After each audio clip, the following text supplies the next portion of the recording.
अस्सलाम वालेकुम दोस्तों, मैं हूं कराची से मुश्ताक सर की। दोस्तों, आज हम एक अफसोसनाक हादसे पर बात करने जा रहे हैं कि जिसके मुतल्लिक आपको मेन स्ट्रीम मीडिया पर और जो हमारे नाम नहाज सोशल मीडिया इन्फ्लुएंसर हैं उनके स्क्रीन पर या सोशल मीडिया अकाउंट्स पर जाएंगे तो शायद ये मामला उस तरह आपको हाईलाइटेड ना नज़र आए जिस तरह ये डिज़र्व करता है, क्योंकि यहाँ पर दो पहलू हैं इस वाक़े के कि जो जालिम है वो इंतहाई ताकतवर तरीन और मुल्क का जो अशराफिया है उसमें शुमार होता है, और जो मजलूम है बदकिस्मती से वो पापड़ बेचने वाला मुतवसत तबके का एक शख्स है। बात यहीं ख़त्म नहीं होती कि कल से ये जो कारसाज वाक़े और हादसे की बात की जा रही है इसको कपड़े में लपेट कर यानी जस्ट एक नॉर्मल रिपोर्टिंग इस सिलसिले की जा रही है जो सबके सामने। दो डिबेट्स के पार्ट्स हैं और दो पोर्शंस हैं सोशल मीडिया पर कि जो एक एलीट कोर के उस नताशा इकबाल को सपोर्ट कर रहे हैं और एक वो हल्का है मेरी तरह जो उस मजलूम विक्टिम फैमिली के साथ खड़ा है। अब देखें कि बहस ये हो रही है कि आया वो नशे में थी या नहीं थी। दूसरा ये भी बताया जा रहा है कि आया वो इस हादसे के बाद ट्रामा में चली गई हैं या नहीं। ये एक डबल स्टैंडर्ड की बातें हो रही हैं और कोई भी सच बोलने के लिए तैयार नहीं। जिस नताशा को बेगुनाह साबित करने के लिए यानी ये एक खता हो गई, भाई रोड हादसा हुआ, हिट हुई गाड़ी, दो बेटी और बाप की जानें चली गई कीमती, मुतअद्दिद लोग उसमें ज़ख्मी हुए और पुलिस की जो रिवायती आपने देखी कार्रवाई वही नॉर्मल थी। फिर उसके बाद आज चूँकि शाह लतीफ़ डे था सिंध में और उस हवाले से एक एडमिनिस्ट्रेटिव जज वहाँ मौजूद थे, उन्होंने बेल ना दी। अगरचे कोई और जज होता शायद वो आज बेल लेकर नताशा अपने घर भी पहुँच चुकी होती। बहरहाल किस्सा मुख्तसर कि नताशा के मामले में जो पेशरफ सामने आई है हम उस पे आते हैं कि इस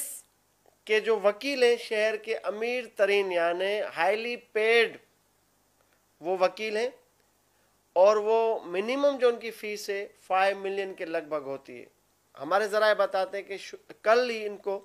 70 लाख रुपए यानी 7 मिलियन दे चुके हैं वो फैमिली वाले कि आप हमें कुछ भी हो ये हमें बेकसूर करा के हमें बाहर नताशा चाहिए। अब आईने पाकिस्तान या पाकिस्तान पेनल कोड या हमारे जो एग्जिस्टिंग सेक्शंस हैं पुलिस के पास जिसके तहत एफआईआर दर्ज होती है, ड्राइविंग लाइसेंस अगर आपके पास है पाकिस्तान का वैलिड तो ये एक बेलेबल ऑफेंस कंसीडर होता है और इसको उस तरह ट्रीट किया जाता है। लेकिन अगर आपके पास कोई ड्राइविंग लाइसेंस नहीं है वैलिड तो ये इंतहाई मुश्किल होता है इस केस में ज़मानत लेना। लेकिन पाकिस्तान में हर चीज़ मुमकिन है उन अशराफिया के लिए कि जिनके पास दौलत है, मस्ती है, पीआर है और वो जो एलीट कोर है हमारे माशरे का, अगर आप उसके मेंबर या फ़र्द हैं तो मेरे ख्याल में नताशा के लिए कोई बड़ी घबराने वाली बात नहीं है। नताशा के लिए कोई ख़तरे की बात नहीं है क्योंकि नताशा डे फर्स्ट से थाने से बाइज़्ज़त तरीके से जेपीएमसी जना अस्पताल में मौजूद है और इंतहाई वीआईपी प्रोटोकॉल के साथ एक प्राइवेट कमरे में उनको रखा गया। जिस नताशा को डॉक्टर्स रिश्वत लेकर ये मीडिया को कन्वे कर रहे हैं या पुलिस को कन्वे कर रहे हैं कि mentally she is totally disturb और वो उसका जहनी तवाज़ुन या वो मेंटली सेटल नहीं है, स्टेबल नहीं है, तो ये पैसा बोलता है। कई वारदातें आपने देखी होंगी कि जो भी मिससेप्स होते हैं किसी गरीब के हाथों हो जाए तो पुलिस की बेरहमाना जो कार्रवाई होती है वो आपके सामने। लेकिन यहाँ पर फर्स्ट मूवमेंट जो थी उससे लेकर इस वक्त तक एक स्पेशल हैंडलिंग की जा रही है इस केस की, यानी वो जो विक्टिम फैमिली है, जो बाप और उसकी जवान बेटी जो एक सपने सजाए बैठी थी अपने रोशन मुस्तकबिल के लिए, डिस्पाइट कि वो खुद स्टूडेंट भी थी और उसके साथ साथ फैमिली सपोर्ट के लिए वो एक निजी कंपनी में काम भी कर रही थी। बताया जाता है कि नताशा जहाँ से निकली वो एक दफ्तर है उनका और उनका घर भी वहीं है, और इनके जो सिबलिंग्स हैं या जो ज़रा हैं या जो इनका एक सर्किल है, सोशल सर्किल, हमने जब पूछगछ की, मालूमात हासिल करने की कोशिश की, तो हमें ये बात बिल्कुल यकीनन 100% एश्योरेंस के साथ सामने आई कि नताशा जिस फैमिली से बिलोंग करती है, उनके जो हस्बैंड है, तो यहाँ पर इस क्लास में ड्रिंक करना, ड्रग्स लेना कोई वो गैर मामूली बात नहीं, मामूली बात है। आप और हम सोच सकते हैं, लेकिन हमारे ये जो ज़राए कहते हैं उस कम्युनिटी के, इनकी इमीडिएट जो भी रिलेटिव्स हैं या इनके सिबलिंग्स हैं या जो सोशल सर्किल है इस फैमिली का, उन्होंने तस्दीक की है कि ये ड्रिंक रेगुलर बेसिस पे करती हैं और जॉइंट वेंचर में करती हैं, यानी हस्बैंड के साथ या अपने फ्रेंड्स के साथ करती हैं और दिन रात करती हैं। इसमें कोई दूसरी राय नहीं है। बड़ी बात यह है कि जिस नताशा इकबाल को डॉक्टर्स ज़हनी तौर पर मफलूज करार देने की कोशिश करें, वही नताशा आज के डेट तक, आज की तारीख तक जब हमें रिकॉर्डिंग कर रहे हैं, वो 2 बड़ी कंपनीज की CEO है, मल्टीनेशनल कंपनीज है। एक है मेट्रो कैपिटल प्राइवेट लिमिटेड और दूसरी है जेसन इलेक्ट्रिक लिमिटेड। ये इन 2 कंपनीज की नताशा इकबाल इस वक्त प्रेजेंट CEO की पोजीशन संभाले हुए, और यही नताशा यानी कॉरपोरेट वर्ल्ड में एक बड़ी डोमिनेटिंग पर्सनालिटी के तौर पर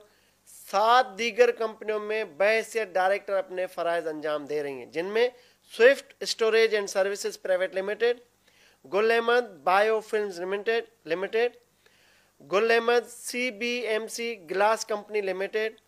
मेट्रो पावर कंपनी लिमिटेड,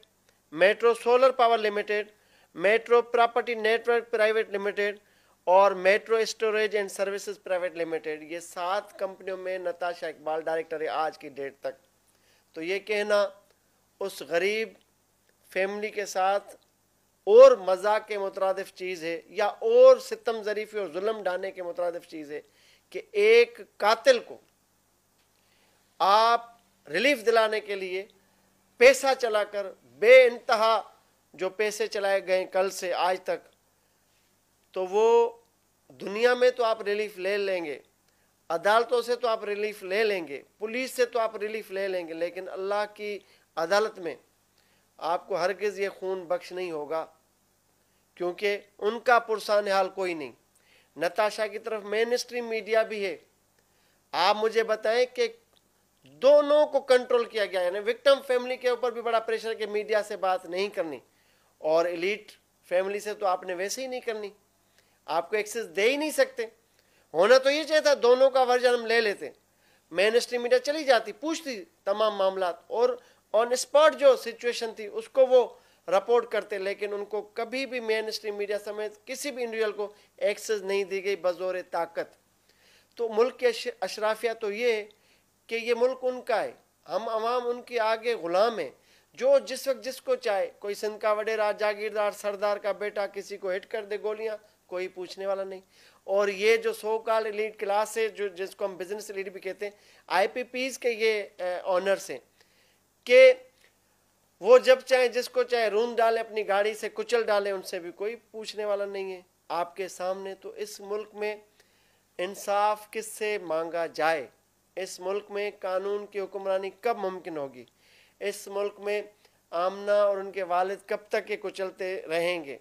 इस मुल्क में नताशा जैसे किरदार कब तक VIP प्रोटोकॉल के साथ कानून का मुंह चढ़ाते रहेंगे? ये सवाल मैं आप पे छोड़ता हूँ। इस वीडियो को लाइक करें, हमारे चैनल को सब्सक्राइब करें और बेल आइकन जरूर प्रेस करें हमारी न्यू वीडियो सबसे पहले देखने के लिए।